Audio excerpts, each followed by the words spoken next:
Bonjour à tous. Que la paix du Seigneur Jésus soit avec vous.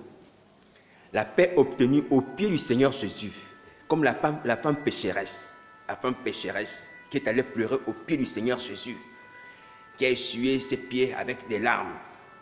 Voilà, cette paix-là, la paix parce que tes péchés sont pardonnés, qu'elle soit avec vous et que vous puissiez l'obtenir si vous ne l'avez pas encore eu. Alléluia, ça c'est le souhait du Seigneur. Et c'est ce que nous voulons tous, cette paix qui surpasse toute intelligence, parce que tes péchés sont pardonnés. Alléluia. Là, tu peux manger, tu peux dormir, hein? Tu peux manger la téké. Voilà, tu peux manger poulet brisé, parce que tes péchés sont pardonnés. Tu peux dormir tranquille. C'est ça qu'il faut rechercher. C'est cette paix-là que Dieu veut que nous puissions rechercher. Alléluia. Et cette paix-là que je vous souhaite. Alléluia. Voilà. Donc, nous allons aujourd'hui regarder ensemble l'histoire d'une femme aussi. Hein? Comme les femmes sont merveilleuses. Il y a des témoignages puissants des femmes dans la Bible. Donc nous allons regarder le cas d'une femme qui nous a émerveillés, hein? Qui nous a étonnés. Lorsqu'on lit la Bible, on se demande comment cette femme a pu faire cela elle-même. Alors, c'est la femme qui a été guérie de la perte de sang. Hein? Vous vous souvenez, la femme qui avait la perte de sang depuis 12 ans. Donc, c'est son histoire qu'on va regarder. Alléluia. Alors, au travers de cette histoire, nous allons tirer un enseignement. Un enseignement pour pouvoir nous aider à être guéris, à nous guérir nous-mêmes. Est-ce que vous comprenez? Donc, au travers de son histoire, hein, il y a un enseignement qui a été tiré et que je vais vous expliquer par la grâce de Dieu. Cet enseignement consiste à faire en sorte que lorsqu'une personne a honte de demander de l'aide, a honte de demander à quelqu'un de prier pour elle, cette personne puisse se guérir soi-même, cette personne puisse se délivrer soi-même avec le Seigneur Jésus. Alléluia. Donc c'est une forme d'auto-délivrance. C'est-à-dire qu'on se guérit soi-même, mais en allant vers Jésus, sans l'intermédiaire d'un frère, sans l'intermédiaire d'une sœur. Alléluia. Voilà. Donc, c'est cette façon de faire qu'aujourd'hui, nous allons regarder ensemble, que le Seigneur veut nous enseigner. Voilà, au travers du témoignage de cette femme à la perte de sang. Dans la Bible, il y a des cas de toutes les situations. Toutes les situations de détresse, toutes les situations de maladie, toutes les situations de possession, quelle que soit la nature du problème. Il y a des cas, et tous ces cas aussi ont des solutions qui sont adaptées, hein, qui leur correspondent. Alléluia. Alors, je prends un exemple.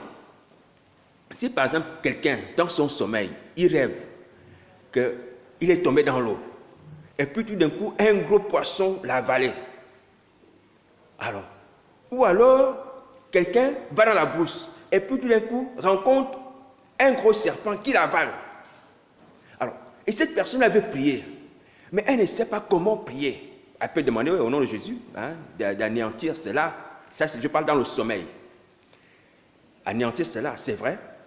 Mais elle peut encore préciser en se basant sur l'histoire de Jonas. Alléluia. Donc, c'est pourquoi il est important de connaître la Bible. Donc, elle se base sur l'histoire de Jonas. Pourquoi Jonas? Parce que dans l'histoire de Jonas, hein, on nous raconte que Jonas aussi a été avalé par un gros poisson. Lorsqu'on l'a jeté dans la mer, un gros poisson l'a avalé. Et lorsqu'il était dans le ventre du poisson, il a prié. Il a crié à l'Éternel. Et Dieu l'a délivré, hein, du gros poisson dans lequel il était enfermé. Alléluia. Vous voyez? Donc, si tu as rêvé, et ça existe, ces attaques comme ça, ce sont des attaques sataniques. Ce sont des attaques démoniaques. Qu'un gros poisson t'a avalé, ou bien un gros serpent t'a avalé, tu peux t'appuyer sur l'histoire de Jonas, sur sa délivrance. Et tu demandes aussi la même chose pour toi. Alléluia. C'est vrai qu'aujourd'hui, on n'assiste pas trop à ce genre de choses, que les gros poissons avalent les gens, ou les gros serpents avalent les personnes. Ce sont des cas un petit peu rares. Mais ce sont des choses qui existent. Et l'histoire de Jonas est une vérité. Alléluia. Donc, c'est quelque chose qui s'est passé. Alors, donc, c'était un exemple. Donc, la Bible, hein, est un livre où il y a tous les cas, des problèmes, les situations, hein, tous les cas, les problèmes, les situations qui existent dans ce monde-là sont dans la Bible. Il n'y a rien qui ne soit hors de la Bible. Sinon, le Seigneur Jésus ne serait pas venu dire que je suis le chemin, la vérité, la vie. Vous voyez? Donc la vérité, la vie. Donc la Bible qui donne la vie. Sinon, il aurait donné autre chose. Donc que ce soit les choses passées, que ce soit les choses présentes, que ce soit les choses futures, toutes les difficultés-là, elles sont contenues dans la Bible. Elles ont aussi des réponses dans la Bible. Alléluia. Alors, donc il ne faut pas regarder, par exemple, le changement, par exemple, les méthodes, ou la manière d'agir de Satan qui change les méthodes d'agir, quelles que soient les méthodes qu'il utilise pour agir, pour faire du mal. Toutes les solutions et toutes ces actions sont révélées dans la Bible. Alléluia. Tout ce que le diable fait est révélé dans la Bible. Et toutes les solutions qui correspondent à nous libérer de ces œuvres aussi sont dans la Bible. Alléluia. Voilà, donc la Bible, c'est pas seulement c'est pas seulement pour nous enseigner à connaître Dieu, c'est aussi pour nous aider à résoudre les problèmes. Alléluia. Voilà, donc aujourd'hui, le problème qui se pose à beaucoup de personnes, c'est celui de comment puis-je sortir de la sorcellerie, parce que j'ai envie de sortir de la sorcellerie, mais j'ai honte. J'ai honte de dire que je suis sorcier. J'ai honte de dire que j'ai vendu ma mère. J'ai honte de dire que j'ai vendu mes enfants. J'ai honte de dire que j'ai vendu mon neveu. Des choses comme ça. Oui. Moi, je vous ai dit que n'ayez pas honte de moi. N'ayez pas honte de moi. Je ne suis pas meilleur que vous. Alléluia. Donc, mais si quelqu'un a honte,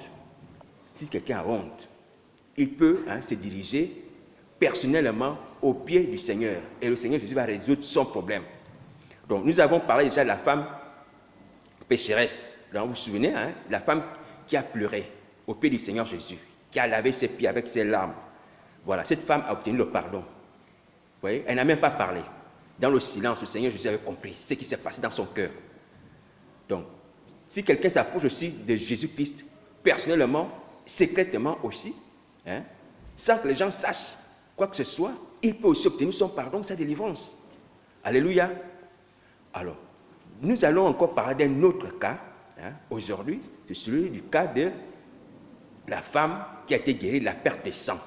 Alléluia. Alors que Dieu bénisse sa parole. Que Dieu bénisse sa parole parce que sa parole est merveilleuse. Il y a des histoires merveilleuses. Il y a des choses, parfois, quand tu lis la Bible, tu te dis, mais comment est-ce qu'une situation comme ça a pu exister? Mais à la fin, Dieu trouve toujours la solution. Elles finissent en beauté. Alléluia. Il y a une difficulté au début, mais à la fin, c'est vraiment c'est le miracle. On se réjouit parce que Dieu permet que la solution soit trouvée. Alléluia. Alors, donc, il ne faut pas s'inquiéter. Il ne faut pas s'inquiéter. Donc, la Bible recèle, la Bible contient tous les cas de figure auxquels vous pouvez être confrontés. Parfois, c'est le manque de connaissance, de lecture de la Bible, de sa méditation qui nous fait souvent défaut. Mais je vous assure que quand on regarde la Bible, on peut retrouver tous les cas de figure, quelles que soient les situations, tous les cas de figure qui se présentent à nous, toutes les difficultés. Et on va trouver aussi également les solutions que la Bible recommande et que les hommes de la Bible ont appliquées. Alléluia. Voilà. Donc, il ne faut pas s'inquiéter. Voilà pourquoi Dieu avait raison de dire à Josué de méditer cette parole nuit et jour afin d'agir conformément à cette parole. Dans Josué chapitre 1, verset 8. C'est alors qu'il aura le succès. C'est alors qu'il aura le succès, la réussite de ses entreprises. Alléluia. Voilà. Alors, donc, je vais lire, c'est l'évangile de Marc, chapitre 5, à partir du verset 21. Alors, je lis la parole du Seigneur. Jésus, dans la barque, regagna l'autre rive. Et une grande foule s'assembla près de lui. Il était au bord de la mer. Alors vint un des chefs de la synagogue, nommé Jairus, qui l'ayant aperçu, se jeta à ses pieds et lui adressa cette instante prière. Ma fille est à l'extrême. Viens, impose les mains afin qu'elle soit sauvée et qu'elle vive. Jésus s'en alla avec lui. Et une grande foule le suivait et le pressait. Alors il y avait une femme atteinte d'une perte de sang depuis 12 ans. 12 ans. Elle avait beaucoup souffert entre les mains de plusieurs médecins. Elle avait dépensé tout ce qu'elle possédait. Elle n'avait éprouvé aucun soulagement. Aucun soulagement. Mais était allée plutôt en empirant. Ayant entendu parler de Jésus, elle vint dans la foule par derrière et toucha son vêtement. Car elle disait, si je puis seulement toucher ses vêtements, je serai guérie. Et au même instant, la perte de sang s'arrêta et elle sentit dans son corps qu'elle était guérie de son mal. Alléluia. On peut s'arrêter là. Donc, du verset 21 au verset 29. Donc, Marc chapitre 5. Alléluia. Alors, comme vous avez écouté tout à l'heure, il est question de la guérison de la femme à la perte de sang. La femme qui était malade depuis 12 ans. Alors, mais il est également question aussi de la guérison de cet homme, Jairus, chef de la synagogue des Juifs qui va venir voir Jésus pour sa petite fille. On parlait même de résurrection. Alléluia. Mais nous, on regarde la femme à la perte de sang. Amen. Alors, on nous dit que quand Jésus sort de la barque, il vient d'un pays qu'on appelle le pays des Gadar. Là, il avait délivré un fou, cet homme qui s'appelait Légion, où il y avait beaucoup de démons qui étaient possédés. Donc, lorsque Jésus revient là-bas, il sort la barque, donc du bateau. Alors, il y a une grande foule qui s'assemble autour de lui. Et puis, dans la foule, il y a une femme. Il y a une femme qui est malade, qui a une perte de sang depuis 12 ans. Alors, mais dans la foule également, il y a un monsieur qui s'appelle Jairus, qui dit à Jésus, écoute, Seigneur, s'il te plaît, viens guérir ma petite fille, parce qu'elle est en train de mourir. Elle est très malade. Elle est à l'extrême. C'est alors que le Seigneur Jésus va maintenant vers la maison de Jairus pour guérir sa fille. Alors, pendant que le Seigneur Jésus allait en chemin pour guérir la fille de Jairus, la femme qui était dans la foule, qui avait la perte de sang aussi, elle s'est dit, c'est une occasion pour moi d'être guéri. Je vais aussi obtenir ma délivrance, ma guérison, parce que Jésus-Christ est là. Alors, et cette femme vient par derrière, en secret, touche le vêtement de Jésus, et à ce moment-là, sa perte de sang s'arrête. Elle se rend compte qu'elle est guérie définitivement de son mal. Un mal qu'elle avait depuis 12 ans. Alléluia. Voilà le témoignage de cette femme qui va nous inspirer sur comment nous pouvons nous approcher du Seigneur secrètement, comment nous pouvons faire notre auto-délivrance avec le Seigneur sans l'intermédiaire d'un frère, une frère d'année ou tout autre frère ou toute autre sœur, parce que nous avons honte. Donc, c'est un moyen pour nous de pouvoir maintenant obtenir nos délivrances aussi de la sorcellerie. Ce passage-là, c'est un moyen pour nous. Donc, il va nous inspirer. Alors, qui est cette femme? Cette femme est une anonyme, une femme, c'est-à-dire inconnue, parmi la foule des personnes qui suivent le Seigneur Jésus. Alors, cette femme qui était malade depuis 12 ans était souffrante. Elle n'était pas souffrante simplement physiquement, parce qu'elle était malade, parce qu'elle perdait du sang. Elle était souffrante aussi parce que socialement, dans la société, dans le village, si vous voulez, les gens qui avaient ce genre de maladie étaient rejetés. Alléluia. Voilà pourquoi vous allez voir qu'elle va s'approcher secrètement de Jésus pour toucher son vêtement. Parce que c'est des maladies honteuses. Et aujourd'hui, la sorcellerie est aussi une malédiction honteuse. Toutes les malédictions sont honteuses, mais la sorcellerie en est une. Alléluia. Donc, aujourd'hui, les gens ont du mal à avouer qu'ils sont sorciers parce qu'ils ont honte. Parce qu'ils ne savent pas comment les gens vont réagir, parce qu'on va les rejeter. Vous voyez? Donc, cette femme avait aussi ce genre de cas. Donc, sa perte de sang était une maladie honteuse. Elle ne pouvait pas l'avouer.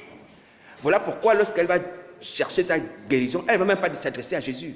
Elle va venir secrètement pour toucher son vêtement. Alléluia. Donc il y avait une souffrance là, la souffrance du rejet, parce que nous étions au temps de la loi, hein, même si la grâce était en train de se manifester. Alléluia. Au temps de la loi, ou lorsque quelqu'un a une maladie, comme par exemple la lèpre, on les mettait à l'écart selon la loi de Moïse. Vous voyez? Et surtout les femmes, hein, dans l'Ancien Testament, Dieu recommande que même lorsque la femme elle a ses pertes normales, ses pertes de femme, hein, qu'on ne puisse pas l'approcher, son mari ne puisse pas l'approcher, parce qu'elle est impure. Alléluia. Voilà. Alors, donc cette femme, elle souffrait comme ça. Alors, en plus de cette souffrance sociale dans du village, dans les gens, elle était certainement une femme non mariée, célibataire, parce qu'elle ne pouvait pas enfanter, vu qu'elle perdait du sang. Vous voyez? Elle perdait du sang, elle ne pouvait pas enfanter. Et d'ailleurs, quel homme allait marier une femme qui perd du sang? Vous voyez? Il y avait aussi une forme de solitude qui était là, solitude sentimentale, à cause de cette maladie-là. Donc la souffrance n'était pas seulement physique, la souffrance n'était pas seulement le fait qu'on la rejetait, on la rejetait à cause de ce mal. La souffrance n'était pas aussi le fait qu'elle était seule dans sa vie. Voilà. Donc c'est une souffrance qui avait beaucoup de visages. Alléluia. Voilà.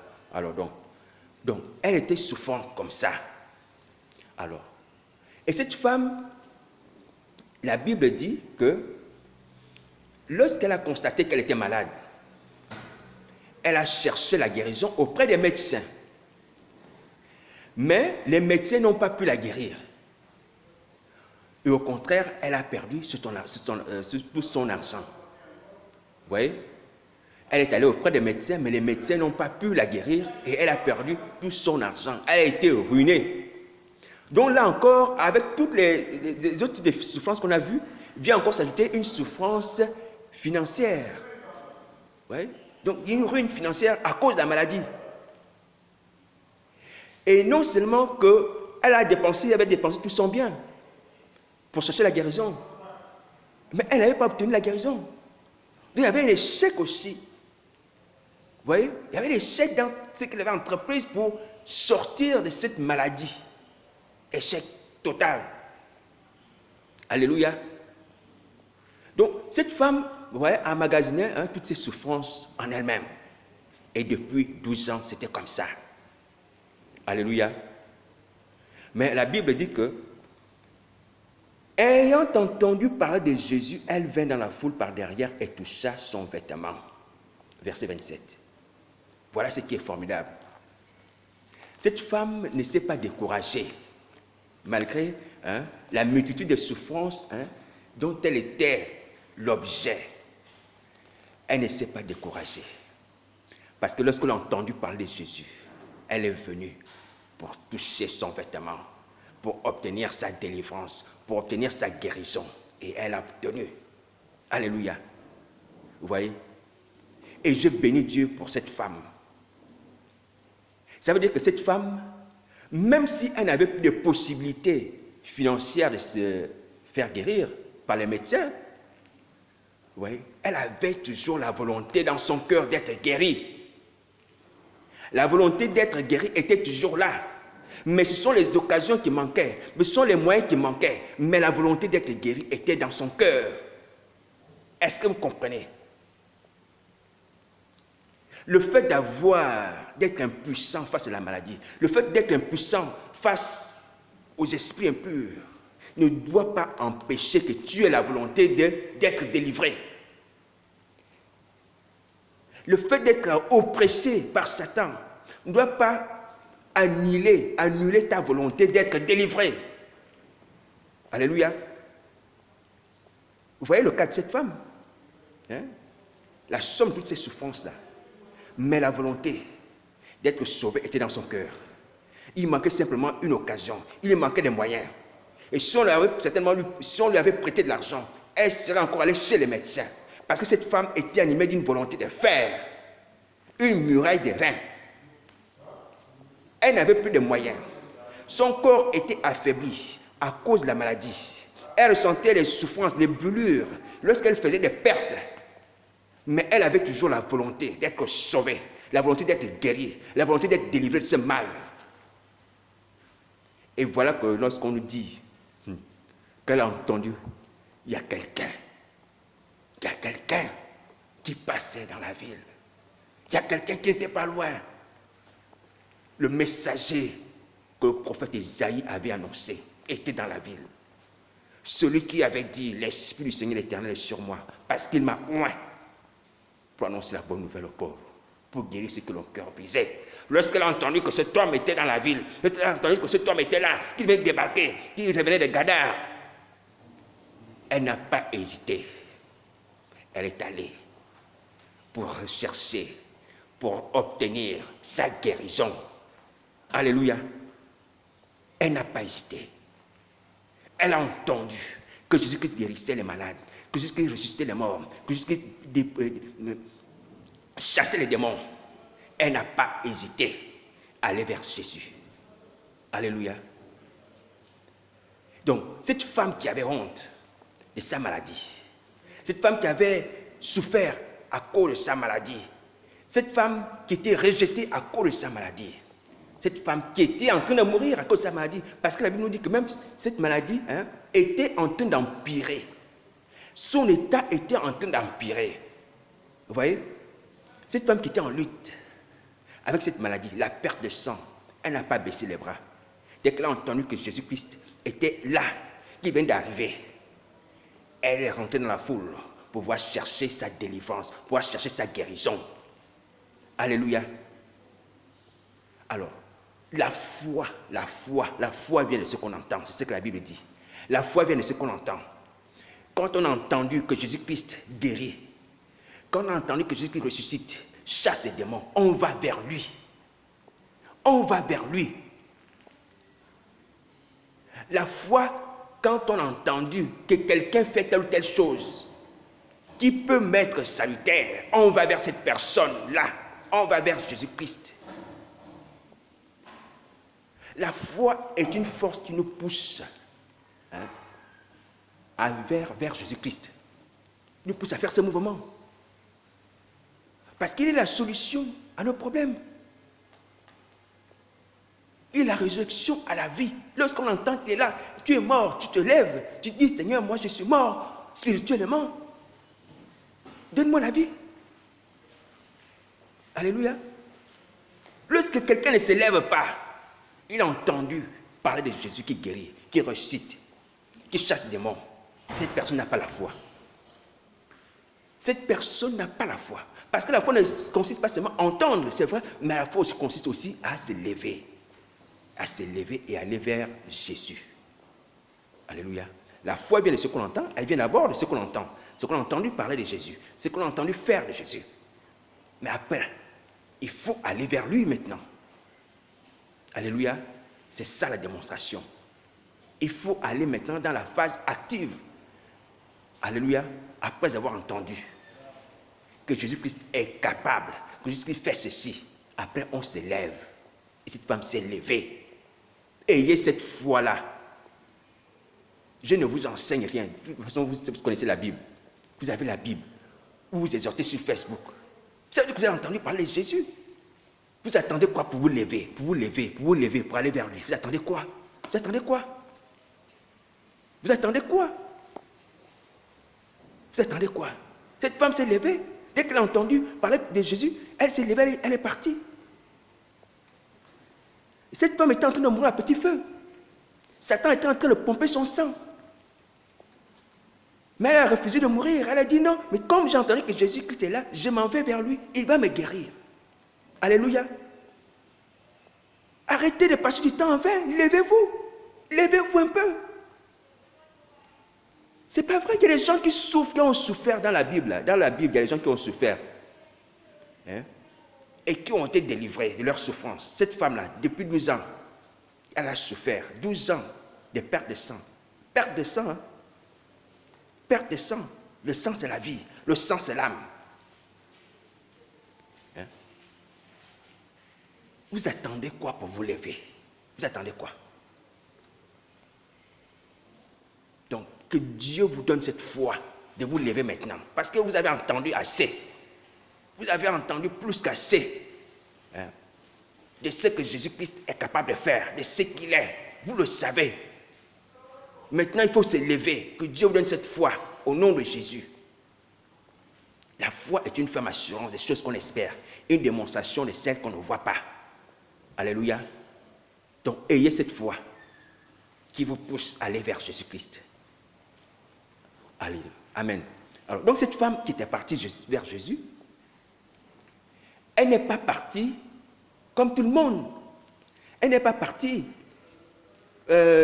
pour lui demander publiquement devant les gens que Seigneur Jésus, guéris-moi de ma perte de sang. Non.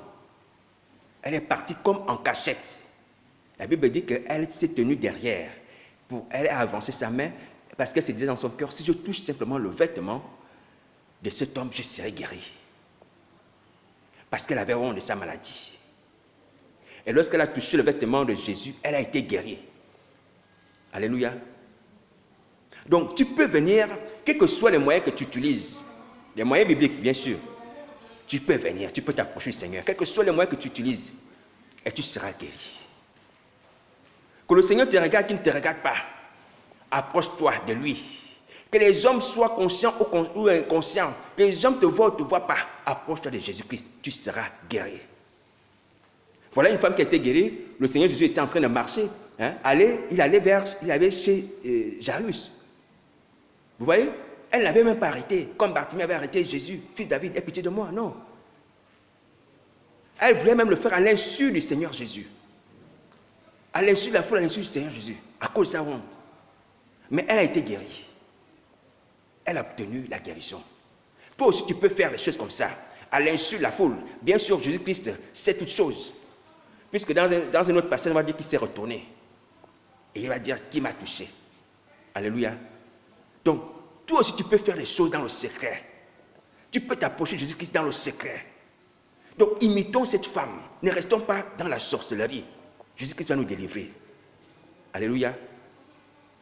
Elle est venue par derrière, elle a touché le vêtement. Parce qu'elle s'est dit que si simplement je touche le vêtement de cet homme, je serai guéri. Il n'y a même pas besoin de lui avouer devant les gens que j'ai tel ou tel problème. Parce que j'ai trop honte. Elle a regardé le minimum, juste le vêtement. Parce que s'il touchait même le pied de Jésus, il allait se rendre compte qu'il y a une femme qui m'a touché et les gens autour du Seigneur allaient regarder la femme aussi. Hein? Vous voyez? Donc la honte de cette femme était, c'est vrai qu'elle était grande. À cause de la société, à cause du mal aussi. Mais malgré cela, Dieu dans le ciel, qui agissait avec son Fils, a opéré le miracle. Alléluia. Même lorsque le Seigneur Jésus va se retourner, il va dire, ma fille, ta foi t'a sauvée. Parce qu'il a trouvé cela agréable. Il s'avançait comme ça. Elle avait une grande foi. Alléluia. Alors, donc, ce modèle de délivrance, ce modèle de guérison doit nous inspirer aussi. Donc, je parlais tout à l'heure d'autodélivrance, dans la guérison par soi-même avec le Seigneur Jésus, sans l'intermédiaire d'un frère, sans l'intermédiaire d'une sœur, parce qu'on a honte. On peut le faire, on peut aussi le faire. Il faut s'approcher soi-même de Jésus-Christ. Alléluia, dans le secret. Alléluia. Alors, avant d'aller dans la phase pratique, par rapport à ce message, je voudrais un peu détailler, donner quelques détails, quelques informations pertinentes, importantes, par rapport à la manière dont cette femme a été guérie. Alléluia. Alors, la Bible dit que cette femme s'est approchée de Jésus. Elle ne s'est pas approchée comme tout le monde. Elle disait dans son cœur que si seulement je peux toucher le vêtement de cet homme, je serai guéri. Est-ce que vous voyez? Donc, elle ne s'est pas approchée sans avoir au-dedans d'elle des paroles de foi. Elle est venue toucher le vêtement de Jésus avec des paroles de foi qu'elle disait dans son cœur. Est-ce que vous comprenez? Donc, elle touche le vêtement, mais elle touche le vêtement en ayant foi sur ce qu'elle fait. Elle touche le vêtement en croyant qu'en touchant, elle sera guérie. Elle ne touche pas le vêtement pour toucher. Elle touche le vêtement parce qu'elle se dit dans son cœur que ça va me donner la guérison. Cette affaire-là, ça va me donner la guérison. Le toucher là va me donner la guérison. Elle a placé sa foi sur le toucher du vêtement de Jésus-Christ. Et elle disait ça dans son cœur, pendant qu'elle avançait. Donc il y avait un double mouvement. Il y avait le mouvement extérieur où elle avançait dans la foule, secrètement. Il y avait le mouvement intérieur dans son cœur. Et elle se disait, il faut que j'arrive, il faut que j'arrive, il faut que j'arrive. Dès que je touche ce vêtement-là, je serai guéri. Je le crois, je le crois. Paf, dès qu'elle a touché, elle a été guérie. Voilà la foi. Voilà la foi, la puissance de la foi. La foi agissante, c'est ce que Paul parle, la foi agissante, c'est cela. Alléluia. Alors c'est important de pouvoir parler de cela. Parce que comme nous l'avons dit la fois dernière, le Seigneur Jésus a besoin des hommes, des femmes de foi. Donc il faut que nous ayons la foi pour qu'il nous ressuscite. Donc, il veut trouver la foi dans nos cœurs. Alors, donc, sur ce modèle, nous aussi on peut s'approcher de Jésus. Nous aussi on peut s'approcher de son corps en se disant, si je touche Jésus, si je mange sa chair, si je bois son sang, si je dis au nom de Jésus, les esprits impurs qui sont en moi là vont me quitter. La sorcellerie qui est en moi là va me quitter. On ne fait pas les choses de Dieu sans ajouter la foi, sans accompagner de cela la foi. Des paroles de foi doivent accompagner nos actions visibles. Des paroles de foi dans nos cœurs accompagnent les actions visibles extérieures. Alléluia. Voilà la clé du miracle. Donc, quand un homme de Dieu prie pour vous, ou vous êtes un homme de Dieu, il faut que la personne qui vient présenter sa tête dise dans son cœur que l'homme de Dieu, quand il va me poser mes mains, l'esprit impur va me quitter. L'homme de Dieu, quand il va proclamer au nom de Jésus, la sorcellerie va me quitter. L'homme de Dieu, lorsqu'il va me oindre la tête d'une onction, la maladie va me quitter. Il faut se dire dans son cœur, on ne vient pas avec un cœur vide. Quand on veut la délivrance, quand on veut la guérison, quand on veut voir le miracle dans sa vie, le cœur doit parler en même temps que les actes. On doit appliquer la foi dans ce qu'on fait et dans ce qu'on nous fait. Dans ce qu'on fait, c'est-à-dire dans le taux de délivrance, par exemple, cette femme, si elle se dit que, bon, moi je touche et je serai guéri, c'est bon. Ou bien moi-même, par exemple, si je pose la Bible sur ma tête là, je serai guéri. Moi, je me dis ça dans mon cœur, que si je pose ma Bible sur ma tête, je serai guéri. Donc je ne vais plus poser la Bible comme ça, juste pour poser. Je vais la poser avec foi. Et je crois cela, et cela va s'accomplir. C'est même que lorsqu'un homme de Dieu prie, il croit qu'en imposant les mains, quelque chose se passe. On n'impose pas les mains au vide, comme ça pour la forme. Ça doit s'accompagner de foi. La foi par des paroles de foi intérieures. L'action visible qu'on fait là, on impose les mains, mais il y a une foi qui est intérieure, qui doit agir, qui doit parler. Il faut qu'il y ait la connexion entre ces deux choses. Et là, il y a le miracle qui se produit. Alléluia. Voilà un peu le secret de cette femme. Elle n'est pas partie avec un cœur qui était silencieux. Juste parce qu'elle voulait toucher de sa main. Non. Elle est partie avec sa main, avec ses pieds, mais avec un cœur qui parlait, qui prononçait des paroles de foi. Que lorsque je vais toucher ces vêtements, je vais être guéri. Alléluia. Voilà pourquoi le Seigneur Jésus demandait souvent aux gens, ou à Bartimée, à toutes les personnes qu'il a guéries, en général, il demandait, est-ce que vous croyez que tu peux le faire? Il disait oui. Parce qu'il faut que le cœur parle, ou la bouche parle. Alléluia. L'homme doit parler. Il n'y a pas que le fait de toucher, il n'y a pas que le fait d'imposition des mains, mais dans ton cœur, tu dois parler. Dans ta bouche, tu dois confesser la foi, tu dois confesser le miracle. Et que ce miracle est possible pour moi. Alléluia. Donc je voulais quand même qu'on fasse une petite parenthèse sur la manière dont cette femme a été guérie. Donc cette auto-délivrance. Donc nous avons là une manifestation de la foi.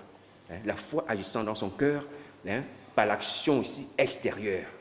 Donc, les deux dimensions à la fois. Donc, l'extérieur et l'intérieur. Alléluia. Voilà. Donc, lorsqu'on demande la délivrance, lorsqu'on demande la guérison, on doit avoir non pas seulement une attitude, mais une attente, des paroles d'attente, que lorsque cet homme va m'imposer des mains, je sais que chose va se passer en moi, l'esprit un peu va me quitter, on doit parler comme ça, on doit se tenir comme ça. Quand on cherche la délivrance, la guérison, on ne vient pas seulement comme ça, on dit on laisse la tête, le cœur est vide. Non, il faut quelque chose là, dans le cœur. Alléluia, des paroles de foi, une attente de foi. Alléluia, au contact de la tête, au contact de l'huile d'onction, au contact du sang, de la chair de Jésus, que nous mangeons à l'église. Nous devons accompagner ces choses de foi afin que le miracle se produise. Voilà comment Ève, quand le serpent vient de lui parler, il dit que tu sois l'arbre là, si tu manges ça, tu auras la connaissance, tu seras comme Dieu, tout ça, machin et tout ça. Elle aussi, elle accepte. Mais qu'est-ce qui se passe? La Bible dit que lorsque le serpent a fini de parler, que vous ne mourrez pas, vous allez devenir comme les dieux et tout ça, tout ça, tout ça, tout ça. La Bible dit que la femme vit que l'arbre était agréable à la vue. La femme vit que l'arbre était agréable à la vue, hein, utile pour l'intelligence. Donc, elle a commencé à ajouter la foi à cet arbre-là. Un arbre impur, un arbre mortel. Elle a commencé à placer sa foi sur cet arbre-là. Alors, je vais lire le passage exactement. Donc, Genèse chapitre 3. Alors, donc, le Seigneur, ça c'est le serpent, pardon. Le serpent dit à la femme, Genèse chapitre 3, verset 4. Alors, le serpent dit à la femme, vous ne mourrez point, mais Dieu sait que le jour où vous en mangerez, vos yeux s'ouvriront et vous serez comme des dieux connaissant le bien et le mal. Maintenant, regardez le verset 6. La femme vit que l'arbre était bon à manger. Voilà, elle commence à voir que l'arbre est bon à manger. Un arbre, on dit qu'un arbre mortel, elle commence à voir qu'il est bon à manger et agréable à la vue, et qu'il était précieux pour ouvrir l'intelligence. Elle prit de son fruit et en mangea. Elle en donna aussi à son mari qui était auprès d'elle, et il en mangea. Alléluia.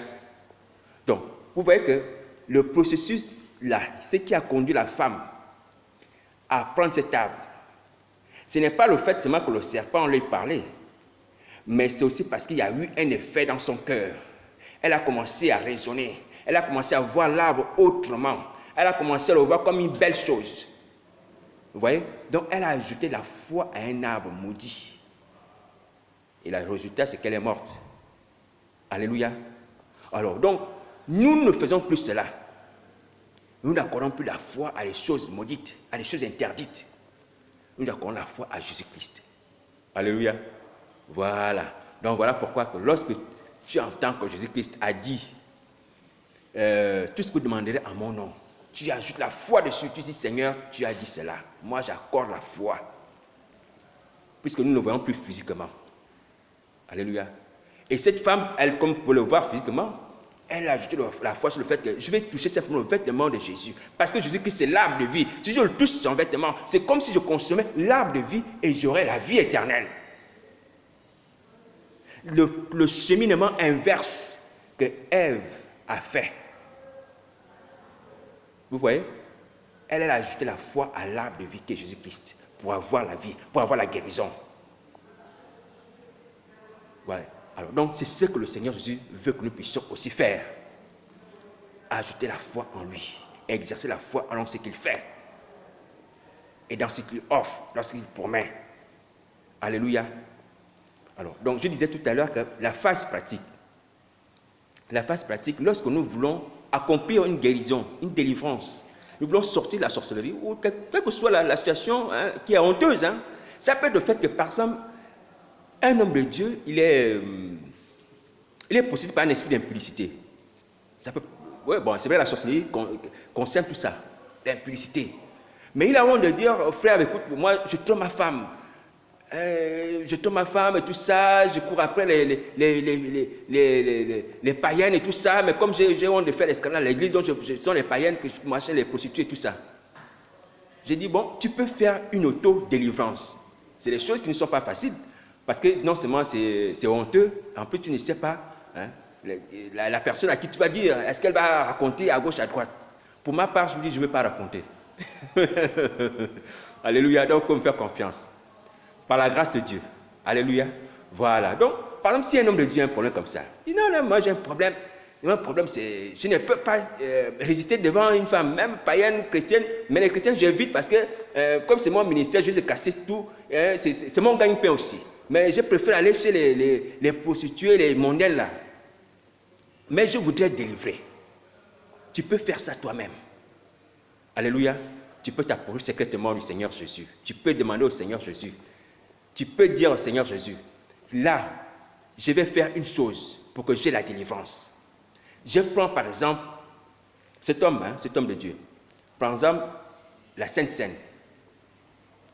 La Sainte Seine, qui est le corps et le sang de Jésus, qui est la solution à tous nos problèmes, sorcellerie, ou possession démoniaque, impudicité. Je dis, Seigneur, ce corps, ce sang, c'est toi. Permets que lorsque je vais manger ce pain, lorsque je vais boire ce vin, que l'esprit d'impudicité là me quitte. Que l'esprit d'impudicité là me quitte. Parce que Satan t'avait certainement donné une malédiction aussi. Parce que l'impudicité aussi peut être une malédiction. Ce n'est pas seulement le désir de la chair, hein. Attention. Satan aussi, il y a des choses qui sont du domaine de Satan et ceux qui sont aussi du domaine de la malédiction, la chair elle-même. Alors, donc, Seigneur, fais que lorsque je vais manger ta chair, je vais boire ton sang au travers de cette sainte scène-là, que l'impudicité me quitte. Ces démons d'impudicité me quittent. Ces malédictions d'impudicité me quittent. Lorsque tu pries comme ça dans ton cœur, tu avances, on fait la Sainte Seine, ou tu fais la Sainte Seine. Tu prends le pain, tu prends le vin, tu bois. En ayant cette foi-là, cette ferme assurance-là, avec ces paroles-là dans ton cœur, tu seras aussi délivré aussitôt. Aussitôt, tu seras délivré. Parce que la femme, à la perte de sang, lorsqu'elle a mis sa confiance dans le fait qu'elle va toucher simplement le vêtement seulement, elle sera guérie. Le vêtement de Jésus. Et toi, tu prends la chair et le sang de Jésus, qui sont plus que le vêtement. Comment ne seras-tu pas guéri? Comment ne seras-tu pas délivré? Alléluia. Alors donc, ça, c'est une méthode qui ne trompe point. Prenez la Sainte Seine avec foi et priez dans vos cœurs que lorsque tu prends le pain là, lorsque tu prends le vin là, que ton problème là, c'est disparaît. Et c'est la maladie, elle disparaît. Tu as peut-être que le diabète disparaît.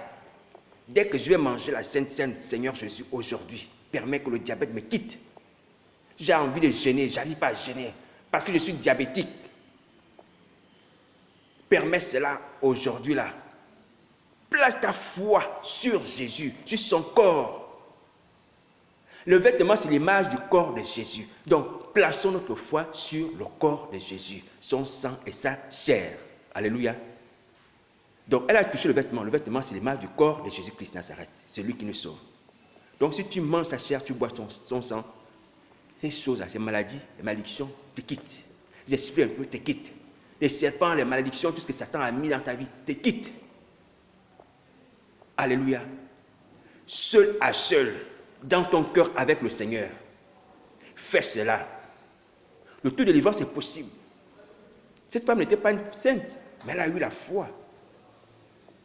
Mais de toute façon, dans son cas, elle était certainement rejetée. Elle n'est peut-être même plus allée à la synagogue, vu qu'elle avait les pertes de sang.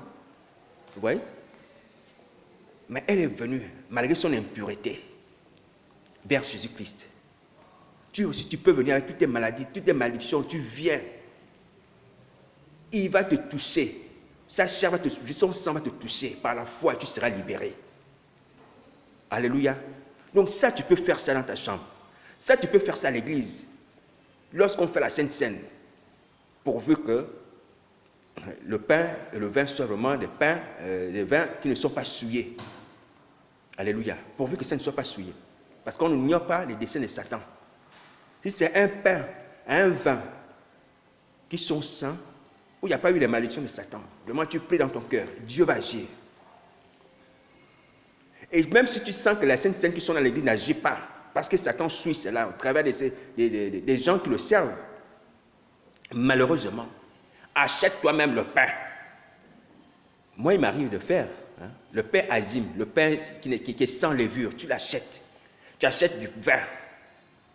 Alléluia. Tu pries, tu fais la Sainte Seine. Toi-même, tu dis, Seigneur, ceci est ton corps et ton sang. Je veux être délivré de la mort, parce que tu es la vie.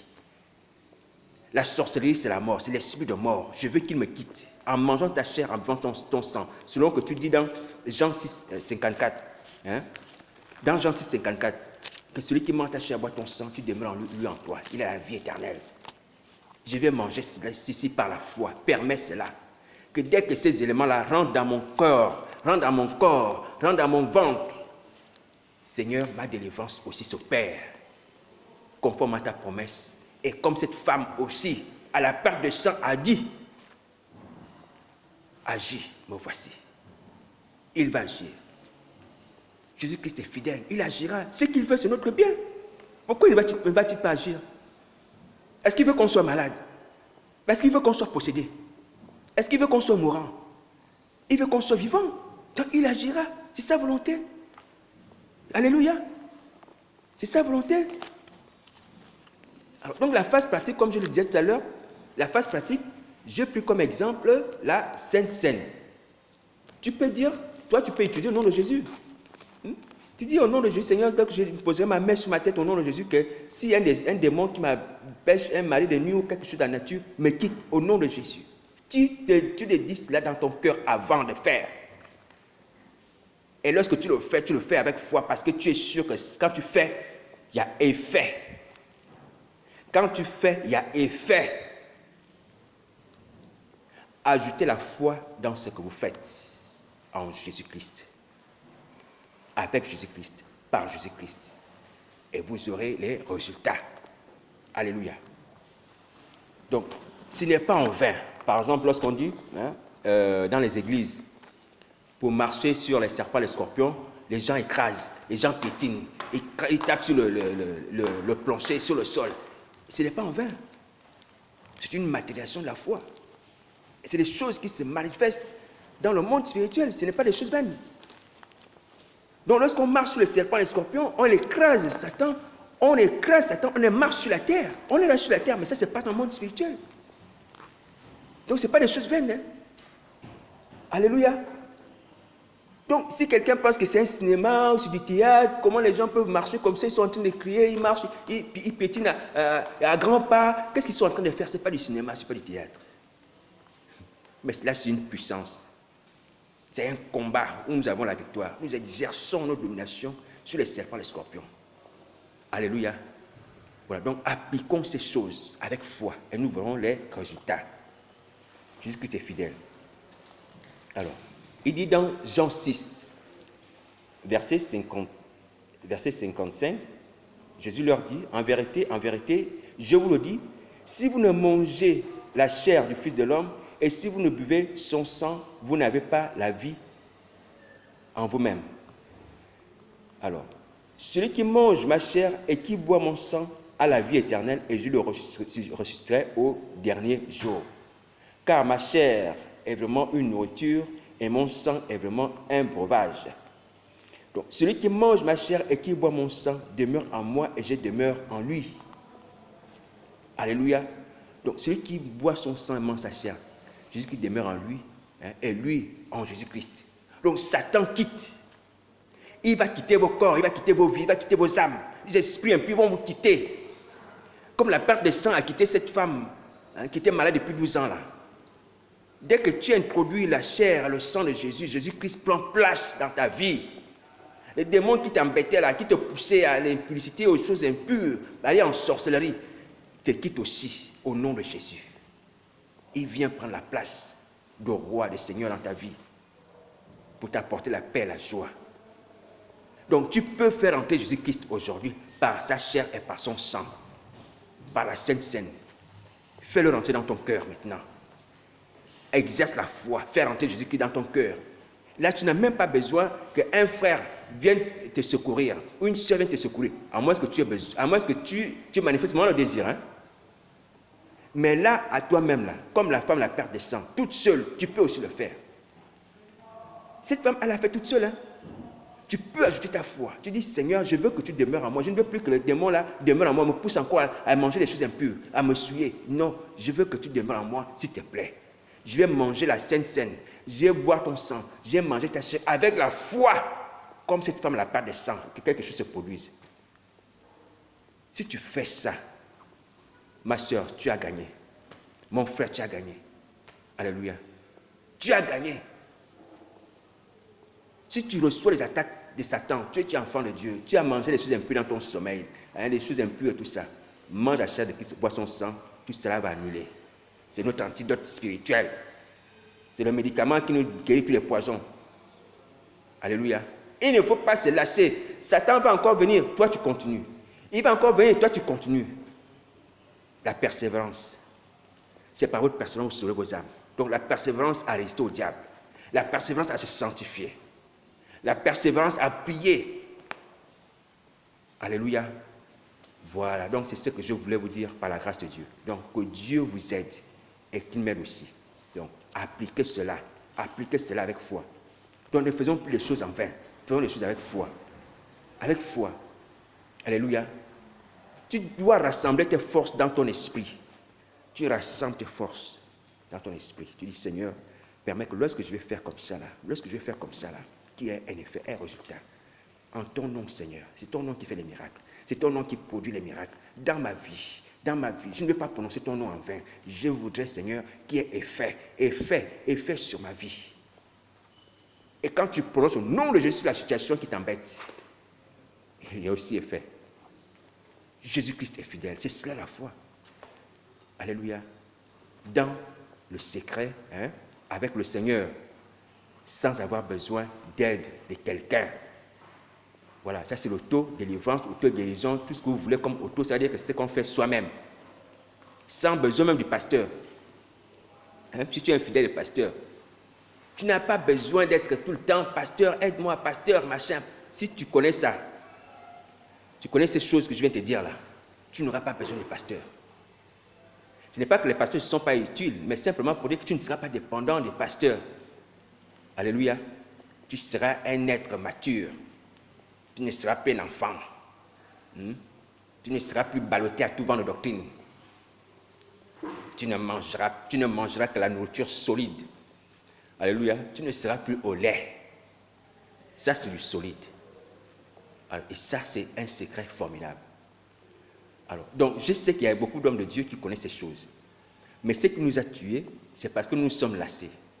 Nous sommes lassés. On a commencé une fois, on a fait 2 fois, 3 fois. On a vu les fruits. Mais avec l'acharnement de Satan, on l'a lâché. Satan nous gagne par l'acharnement, par l'usure. Donc, si vous savez que Satan, il n'est pas fort, il est vaincu, il sait qu'il est vaincu, il n'est pas fort. Lui, c'est le fait de harceler jusqu'à ce que la personne se fatigue, se décourage. Mais toi aussi, tu ne dois pas te fatiguer. Tu ne dois pas te fatiguer.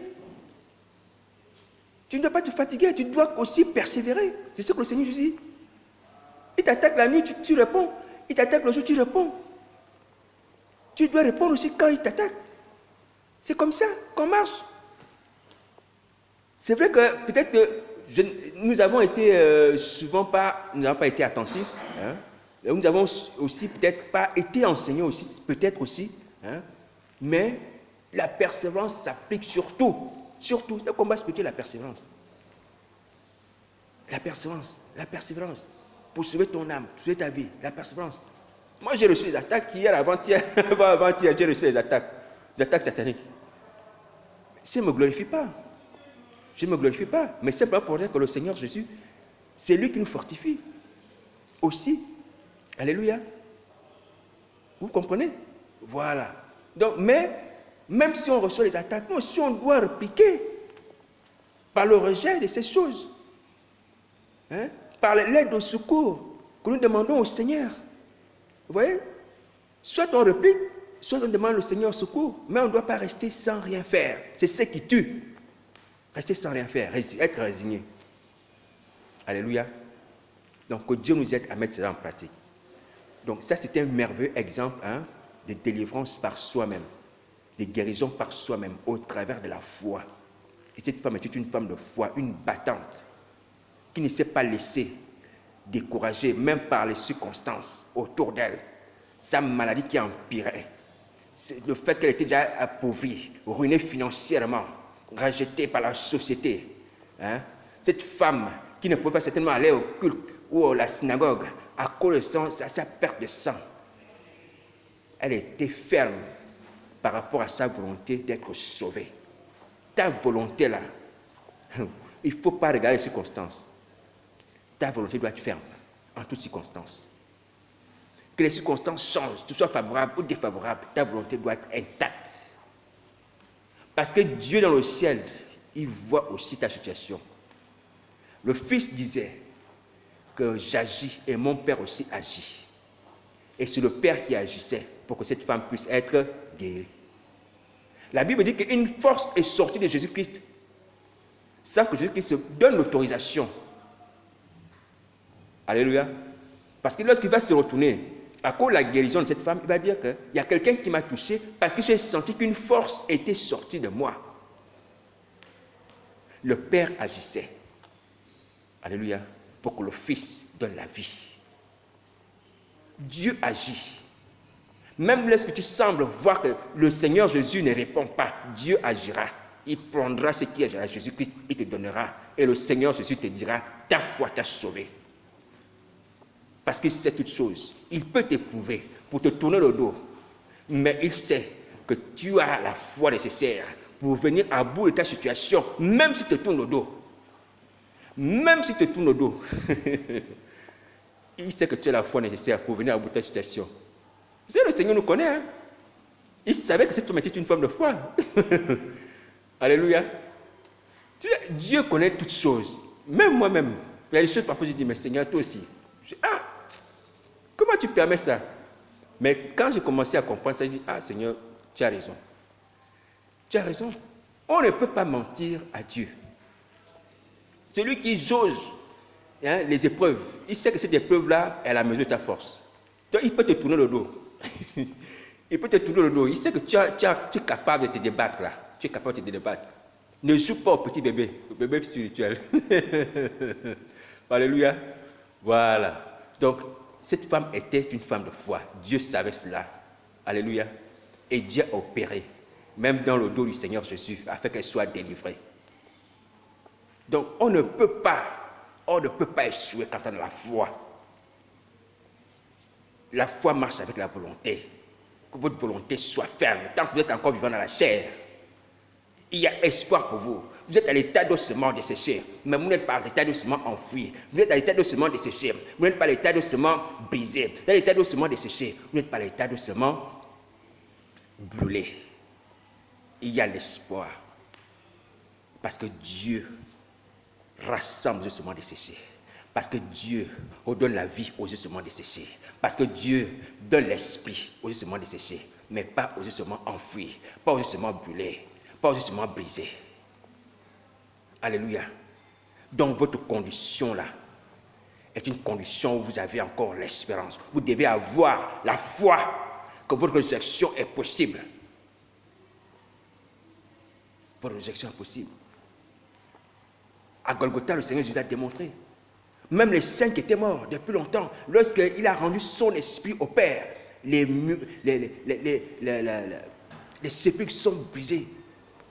Les sépulcres sont brisés. Les saints ont ressuscité dans le physique, comme le porte dans le spirituel. C'est la même chose. Alléluia. Donc vous n'êtes pas fini. Soyez des battants, soyez des hommes, soyez des femmes qui se battent pour leur vie, pour leur salut. Paul a dit à Timothée, les prophéties qui ont été faites sur toi, d'après elle, mon petit Timothée, c'est pas que tu sois prospère, hein? C'est pas que tu aies une grande maison, hein?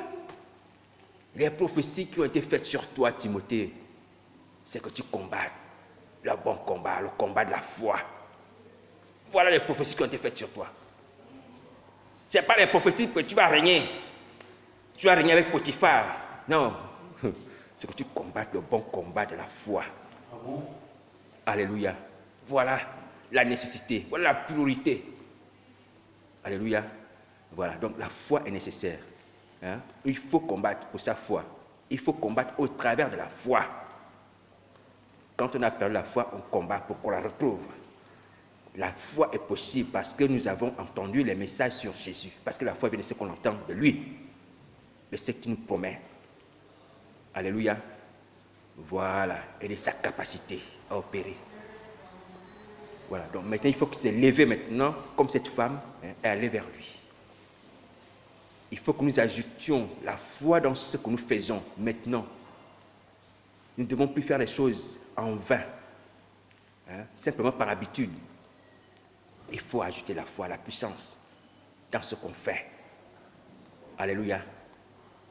Lorsque tu vas prier Jésus-Christ, tu es là, tu es sûr que cette prière-là, c'est la prière de ta vie. Tu dois mettre la foi dedans. Alléluia. Tu dois mettre toute ta confiance dans le fait que cette prière-là va m'apporter un résultat. Alléluia. Vous voyez que cette femme, elle parlait dans son cœur. Oh, c'est merveilleux. Hein? Elle parlait dans son cœur. Elle se disait, si seulement je peux toucher le vêtement de cet homme. Ses pensées n'étaient pas ailleurs. Ses pensées n'étaient pas à gauche, à droite. N'étaient pas autour de la foule. Non, concentré. Je touche ça, je serai guéri. Rassemble tes pensées. Fixe-les sur un objectif qui s'appelle le salut de mon âme, la délivrance de la sorcellerie. Par la chair et le sang de Jésus. Lorsque je mange cette chair, je bois ce sang aujourd'hui là. Seigneur mon Dieu, je suis délivré. Fais-le. C'est ce que Dieu attend de nous. Alléluia. Voilà, donc appliquons ces choses même nous-mêmes. Nous-mêmes dans le secret, on peut appliquer cela. Donc si tu peux acheter du vin. Tu peux acheter du pain Azam, ou moi j'appelle pain Azam, c'est-à-dire le pain sans levure, sans levain. Hein? C'est ce qu'on appelle pain Azam ici. Alors, tu peux l'avoir. Et tu pries. C'est possible que tu sois sauvé. C'est possible. Crois cela, crois cela. Crois cela. Alléluia. Alors donc, Dieu vous bénisse. Alors, je vais prier. Seigneur Jésus, merci pour ces merveilleux exemples que tu nous as donnés encore aujourd'hui pour nous édifier, pour nous accompagner sur le chemin du salut. Et nous savons qu'il n'y a point de salut sans la foi. Parce que celui qui s'approche de Dieu doit croire que Dieu existe. Celui qui s'approche de toi doit croire que tu es capable. Seigneur, donne-nous la force de croire que tu es capable de nous libérer des esprits impurs, des pactes sataniques, l'oppression de l'ennemi, l'asservissement spirituel au nom de Jésus de Nazareth. De la même manière que tu l'as fait pour cette femme à la perte de sang, Seigneur Dieu. Même dans le secret, Seigneur, de nos chambres avec toi, Seigneur. Donne-nous, Seigneur, cette foi, cette capacité au nom de Jésus. Parce que nous avons la foi, nous avons le témoignage qui nous donne la foi. Saint-Esprit, agis. Agis afin que, Seigneur, qu'il n'y ait point d'obstacle à cette volonté. Et que nos désirs soient portés sur cela. Et non plus sur les choses qui ne payent pas, qui ne sauvent pas. Père, que ton nom soit béni. Je te recommande ces messages afin qu'ils soient prônés le sang de Jésus et qu'ils puissent avoir l'effet de ta parole. Cette parole qui est devenue chère, c'est cette parole aussi que nous prononçons en parole, par des mots, afin qu'elle apporte la vie. Seigneur, que cette parole soit comme, Seigneur, oh Dieu, la chair de Christ et apporte la vie au nom de Jésus. Amen.